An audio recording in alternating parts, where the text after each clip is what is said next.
I'm Stephanie Wilson, and you're listening to Freedom Over Fascism.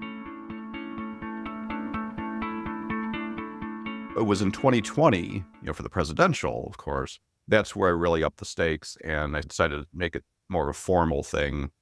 And I was raising money for House and Senate and President, as well as some state legislative races, mostly in Michigan. And so for 2020, I was hoping to raise $250,000 total. And that seemed like a pretty lofty goal. And when the dust settled at the end of 2020, I had raised $6 million. Hi, friends. Welcome back to Freedom Over Fascism. I'll start by paraphrasing Hillary Clinton from last Thursday. Anything going on last week? Of course, last week, Donald Trump was convicted on 34 felony counts of falsifying business records to conceal a sex scandal to interfere in the 2016 election. Here's the deal, though. We can't count on his being a felon to bring us victory this November. Nope, we have to go and talk to people outside our bubble, to people barely paying attention, even now. And what do we say? We say that Donald Trump was indicted by a grand jury of ordinary Americans and convicted by a jury of everyday Americans that his lawyers agreed to. He is a felon, full stop. It wasn't a hush money trial. It was an election interference trial. He cheated to win the 2016 election, which of course we already know, but now he's a felon because of it. We need to keep up the drumbeat of his criminality for people not following the news. We need to make sure not to talk about it as a hush money trial, because that minimizes it and makes it seem like a sexual scandal, when it was, in fact, cheating to win a presidential election, in which his administration's policies around COVID led to 1 million Americans dying needlessly. He cheated to be able to sell our secrets to foreign governments. He cheated to try to extort Vladimir Zelensky. And he cheated to win in 2016 so he could try to overthrow the 2020 election, in which he also cheated, and stop the peaceful transfer of power. Today, we'll hear from Charles Gaba, an ACA analyst from Michigan, who has raised a boatload of money for Dems since 2018. First, we talk about when I first interacted with him on Twitter, when I wondered aloud in very poor taste whether COVID death rates would change the electorate enough to change state-level races in red states. It was ghoulish, it was tasteless, and it was a question that followed easily from politicizing public health policy around COVID prevention, masks, vaccines, etc. Charles and I talked about those early COVID days, which will help you remind people you know about just how bad it was back then. We forget how scared we were, how many people were dying, and how so much could have been avoided with a government who made decisions based on best practices in public health rather than telling people to inject bleach. We went on to discuss his online fundraising, in which he has raised more than $330,000 this cycle for Dems in federal, state, and local races across all 50 states. Unfortunately, we had technical difficulties toward the end of our conversation. So at the end, you'll hear his fundraising stats in my voice, based on a tweet thread he wrote and forwarded to me last week. So please enjoy our conversation and go to blue24.org and donate to the candidates of your choice. Charles was certain to tell me that this is not a PAC and he doesn't take any money people give to candidates, that you can help support him on the website. This is something that any of us can do, and Charles makes it really easy to access candidates across the country. One last thing. Like always, I ask for your support for the podcast. I want to create more content, but I can't do that until some of you sign up to be paid subscribers. When I have enough content, I'll start making some of it available only to my paid subscribers. So please help to keep your content coming. You can subscribe at www.freedomoverfascism.us. Now for our conversation. Charles Gaba, welcome to Freedom Over Fascism. Thank you for having me. I'm so glad you're here because I have been a correspondent, if you will, with you on Twitter for at least 2 years. And a lot of our activists listeners might know you if they're active in pro-democracy Twitter. But others might be saying, who is this dude? So I just want to let them know that I first came across you when I was working for Heidi Beidinger, running for state legislature in Indiana. And by the way, she's running again. So listeners, please help her campaign. And I wondered aloud to the Twitter sphere what the effect of COVID would be at the state legislative level, because at that point we knew that red states, and particularly red areas, had, through their anti-vaxness, had more deaths. And little did I know that somebody had actually done the math on that. And I was pilloried by a far right-wing nut job publication. Your role in policy and activism is a lot bigger than that, obviously. You've been raising money online since at least 20. Your Twitter profile identifies you as healthcare analysis, activism, and snark, which I can totally get behind. Can you introduce yourself and tell us what you think is the most important thing about this moment and what people can do? Sure. Yeah. So just a little backstory on the healthcare side. So I actually was a freelance website developer up until about 11 years ago, but I'm also a data hound and spreadsheet nerd. And so back in 2013, when the ACA, it'd been sucking all the oxygen out of the room politically for years, and there were all sorts of technical problems that were happening. It was a total technical meltdown. At the same time, Ted Cruz in the Senate was leading a government shutdown as well. So you had these two major things happening at the same time, and both of them were about the ACA. So I was just curious about, well, with all this fuss that's been spent on this, is anyone actually signing up? And of course, nobody knew because it was such a mess. So I decided to start doing some, just as a nerdy hobby thing, I decided to just start crowdsourcing just how many people were signing up. That's all it really was initially. It was a sideline. And long story short, eventually I became known as Obamacare Central because healthcare reporters from around the country, they were hungry for data and hungry for information, and the government wasn't telling them a whole lot. So they started coming to me, and one thing led to another. What was supposed to be a short-term hobby ended up becoming my career. So I started learning as much as I possibly could about the U.S. healthcare system, about health insurance, Medicare, Medicaid, the ACA, group coverage, everything, and launched a blog at acasignups.net is my main little plug there, acasignups.net. And so it's a little of everything. It's citizen journalist, data analysis, really all things healthcare related. I still focus primarily on the ACA, but I've also expanded my repertoire. I've learned from actual experts in the industry about how insurance works, how it doesn't work, the benefits and ups and downs. There's the argument about single payer and universal coverage and different types of coverage. And yeah, that's been my thing for 10 years now. I initially started over at Daily Kos, which I'm guessing a lot of your listeners probably are familiar with. It's one of, if not the largest online left-leaning progressive Democratic community. And so I had a small following there at the time. And initially that's where I was like posting my blog updates before I launched my own. But I've been a solid Democrat for many years, probably 20 plus years now. I didn't really get involved politically until really it was Howard Dean. I was one of the Deaniacs, as they were called back in 2003, 2004.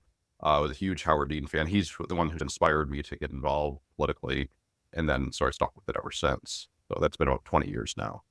I developed a larger following over the healthcare stuff, where it sounds like you came in. You mentioned this a couple of years ago in the midst of the COVID pandemic. And this, of course, was public health. And yeah, I started tracking COVID data. And initially, it was the case rates and tragic hospitalization rates and tragically the death rates and so on. And yeah, I started noticing some interesting trends that were starting to happen. And initially, I was reluctant or hesitant to start, trying to put a partisan finger on it, if you will, because that seemed a little crass. It seemed a little distasteful. But as the trends continued, and it just started becoming so blatantly obvious what was starting to happen, it just became impossible for me to ignore. And if you looked at over time, the initial surge, the first few months back in spring of 2020, March, April, May, it was Democrats because it was the urban centers, the major, population Right. centers, because of, population density and where they lived and so Right. on. I'm in the Boston area, and there's one biotech conference that was a super spreader event here, and it had already been in Seattle and New York, and those were the places where. So yeah, it was definitely, and sadly, that was pretty obvious to everyone, including people like, oh, say, Jared Kushner and Donald Trump, because the White House, they were pretty clear that they just didn't give a rat's. And there was a big story out of Vanity Fair. Catherine Embry later wrote a story about the inside pandemic response from the Trump White House. And it was just appalling that they basically were just openly admitting, well, it's only hitting it's hitting the Dem areas, who cares? But the thing is, that was the first few months. There's this massive spike in blue areas. But at the same time, you had small rural areas, which of course trend extremely conservative, very deep red, the Dakotas and Wyoming and so on, where they of course were not being hit yet, and they had months to prepare. This was coming, but they had, unlike New York, New Jersey, Seattle, Detroit, Chicago, the port cities, what have you, rural America, they had months to prepare for this, and I'm sure some did, but for the most part, their leadership seemed to do pretty much nothing. Or if they did it was basically resentful. I guess we got to do this. And what I found is that starting in July, people think, well, it was the vaccination policy. And that certainly put into overdrive when the vaccines came out, and Red America, Fox News, and GOP leadership basically took a stance of not vaccinating, which is insane. But it was actually earlier than that it started. What I found is that the death rate from COVID in red counties, red America, started surpassing blue America as early as July of 2020. Wow.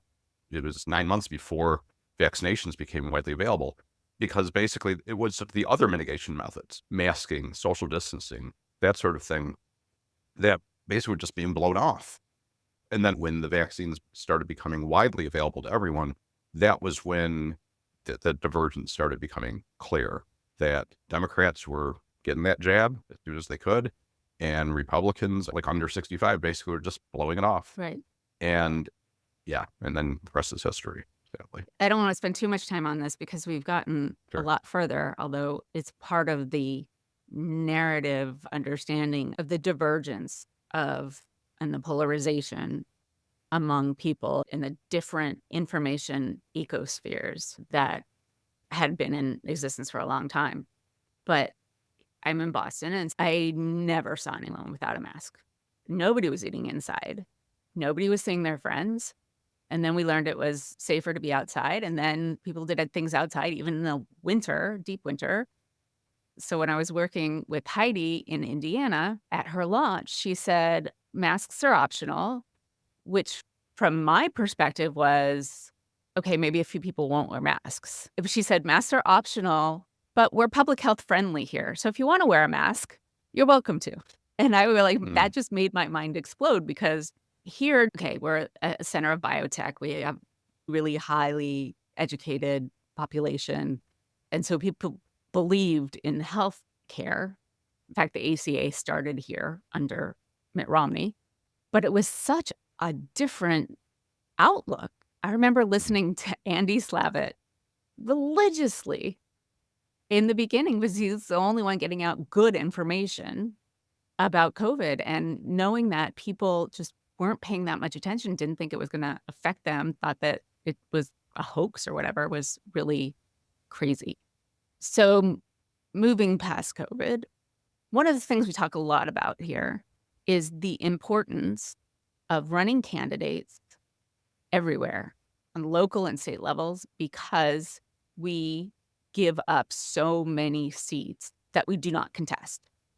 And so talking about how it's important to contest seats, recruit candidates, support candidates.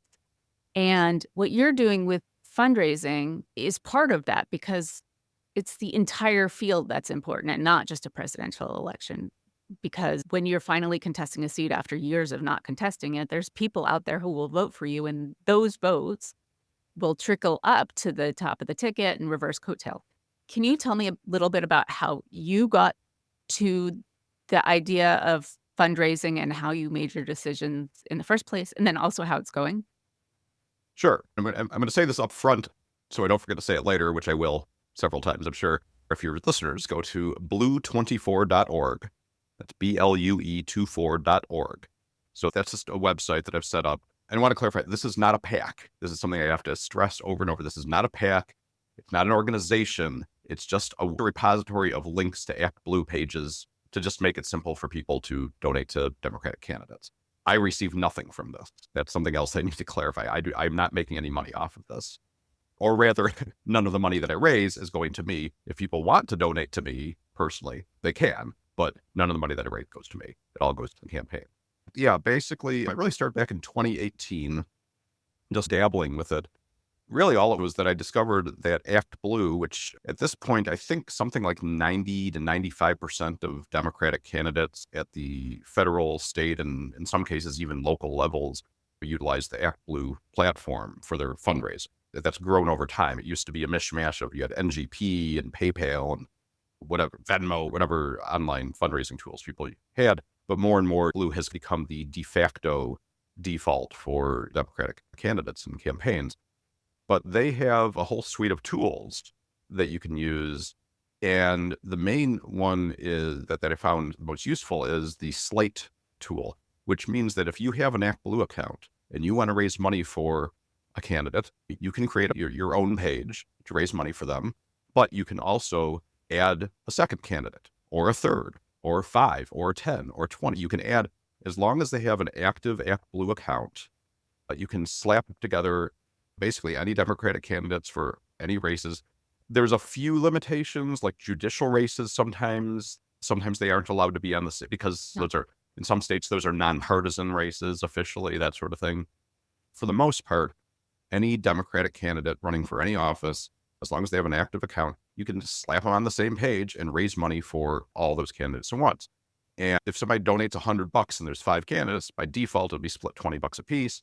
But you can also go in and pick and choose. You can say, I want 50 to go to this one, 10 to go to that one. But I don't like these, or they don't need the money. So you can choose however you want. But once I learned about that tool and how easy it was to use, in 2018, during the midterms, I used that just to raise, I think it was maybe like $100,000, which is a lot of money, but it seemed like a lot of money to me, mostly for Michigan, because I'm here in Michigan, for Michigan legislative races, and as well as the Governor Gretchen Whitmer and the Michigan candidates mostly. Boy, And did that come to was, fruition. Oh, yeah. We had a huge success in 2018 here in Michigan. And so it was in 2020, for the presidential, of course, that's where I really upped the stakes. And I started, I decided to make it more of a formal thing. And I was raising money for House and Senate and President, as well as some state legislative races, mostly in Michigan. And so for 2020, I was hoping to raise $250,000 total. And that seemed like a pretty lofty goal. And when the dust settled at the end of 2020, I had raised $6 million. Oh my goodness. Wow. Yeah. It was stunning. It really took off. And I was just promoting it just through Twitter at the time, because some of these other social media platforms didn't exist at the time, right? Everything was Twitter. And that's where I had the following. So that's where I was just promoting it there. And yeah, so I ended up raising like $6 million. The vast bulk of it, like 80% of it, was for U.S. Senate races, because that was the big thing at the time. We had already flipped the House in 2018. So it was all about the Senate and the White House. And people just were obsessed with flipping the Senate, understandably. And it was really after Ruth Bader Ginsburg passed away in mid-September that fall. That's when people went absolutely berserk. I was raising like $10,000 an hour at one point. Oh, and wow. Almost all of it was going to the Senate races. The time I was doing the Biden Digital Coalition, I was the Facebook lead. It was just a parallel digital effort. And the day after Ruth Bader Ginsburg died, there was a Facebook group that went from 0 to 600,000 people in the space of 48 hours. And with good reason, because as we saw, it worked, but it was too late, essentially. We did flip the Senate, but they managed to squeeze in, we need the rest. And I learned a lot from that experience, what works, what doesn't work, and what the trends are, and what people's human nature, that sort of thing. In the 2022 midterms, I formalized it even more and tweaked it. And But again, it was the midterms. It's a very different tone. And of course, at that point, the Dems had a trifecta. It was a bare trifecta. It was by the skin of her teeth, but they had one. And plus, it was a midterm. So I ended up raising about 1.3 million, I think, during the midterms. And so for 2024, that's when I formalized even more. And I actually set up this website, again, blue24.org. And this time I'm going all out. In addition to having the site, so it's like a one-stop repository, I've set up pages not just for U.S. House, U.S. Senate, and scattered local races, but I have a page set up for every single state. I've got 50 pages for all 50 states. Some of them don't even have, like Maryland doesn't have legislative races this year, but I have a page. You can donate to the state party if you want. Same thing with Alabama and so on. But so yeah, I've got pages for all 50 state legislatures, as well as statewide races like governor, secretary of state, attorney general. I've got one for state Supreme Court races, one for U.S. House, one for U.S. Senate. Right. And yeah, so that's what I'm doing. A 50-state strategy. Yes. Started by... Yes, I've come full circle there, right? So one of the things that is not controversial, but there are theories of give money to the swing state and the swing district because of how they are important in the very short term. And then the other, which is give money for power building in states because they got to start somewhere, right? Michigan took a long time to get where it did. Wisconsin took a long time. Georgia as well. I noticed more recently that you have more state party options. And I'm wondering what the response is when you ask for donations to state parties as opposed to candidates.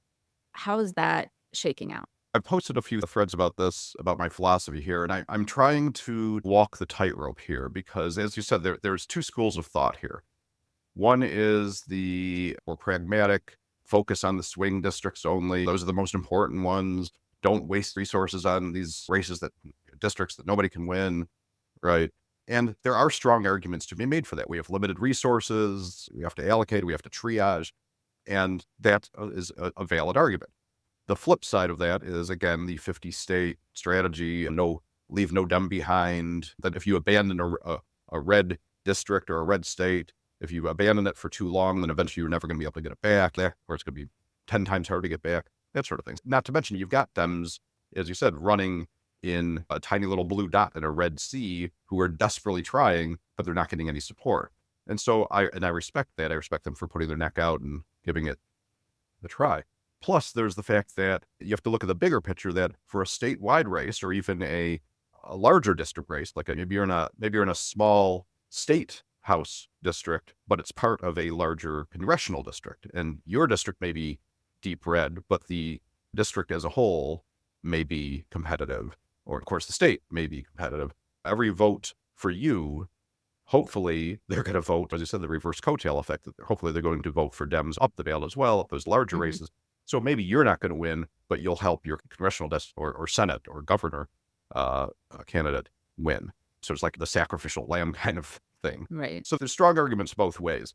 And I try to walk the line between those. My general rule of thumb is for statewide races, the U.S. Senate, governor, state Supreme Court, whatever, I include every purple state, right? But I also include every red state, no matter how deep red. I have Wyoming, Oklahoma, South Dakota, Alabama. If there's a statewide race, I throw them on the page and I list them. I have them separated. I'll say, well, here's like the most critical states. Here's the ones that are going to be tougher climbs, tougher races, tougher states. So I'll label them as such, but I still include them. And if people want to donate, they donate. I'm not going to dismiss someone who chooses to donate to, a candidate running in a deep red state. Because I assume at the state level, people are smart enough to know that Wyoming is a deep red state. And so if you donate there, the odds are that you're probably not going to win. Right. At the statewide level, I think that's reasonable to assume people know.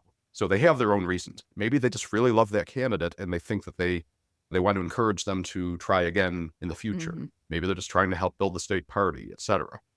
For district level races, Congress and state legislature, that's where it becomes more of a problem, partly for practical reasons. There's just so many of them. There's over 7,000 state legislative districts plus Congress. So you're talking about like 7,500 districts. I'm doing this as a volunteer. Right. Right. So I don't have the time or the resources to go over every single district and say, well, this one's in a red area. Oh, but the local situation is, but it's a terrible Republican candidate and a great Democratic candidate, and there's some local issue. I don't have the time to vet every single aspect of that. And that's where our technical difficulties ended the conversation. So I'll catch you up. I asked Charles what was so important about not being a PAC. He told me that he's researched some of the generic Democratic PACs with open secrets and the FEC. And some of them take approximately 70% of the funds they raise for overhead, more specifically for consultants and list acquisition. And they give 20 to 30% of the haul to the candidates themselves. Charles, on the other hand, takes no money from what he raises for candidates. At the time of this recording, around the 1st of June, here's how it's going. By the end of May 2020, Charles had raised $303,000 for Dems up and down the ballot. By the end of May 2024, he raised more than $573,000. He's also raised another $16,700 for other organizations, mostly Voters of Tomorrow, as well as abortion reproductive rights ballot initiatives in Arizona, Florida, and Montana. In 2024, there are 10 competitive Senate seats and 10 long shot seats. So far, nearly 80% has gone to the competitive seats. In other words, donations to competitive Senate races is up 40% so far. When this cycle started, Charles actually expected total fundraising to be down. Instead, so far, it's up nearly 90%. You can support Charles directly through the blue24.org website. Charles Gaba and other fundraisers are part of the way we can work to rebalance power in the country. Charles has a reach that many individual candidates don't have, and his work will help more candidates and more races as the election season goes on. Thank you for listening to Freedom Over Fascism. Subscribe wherever you listen to your podcast, and please drop us a rating or review on Apple Podcasts. Hey, I'm Alok, the host of Build the Change, a brand new podcast from MacBlue about the people at the center of progress. Join us on a journey across the country as we uncover stories about the everyday folks working together to build something bigger than themselves, real change. You'll hear from students in Appalachia advocating for LGBTQ-friendly books in their communities, healthcare workers providing telehealth abortions across the country, immigrant farm workers fighting for their safety in the blazing sun, and candidates in states with razor-thin margins. Listen to Build the Change now, wherever you get your podcasts.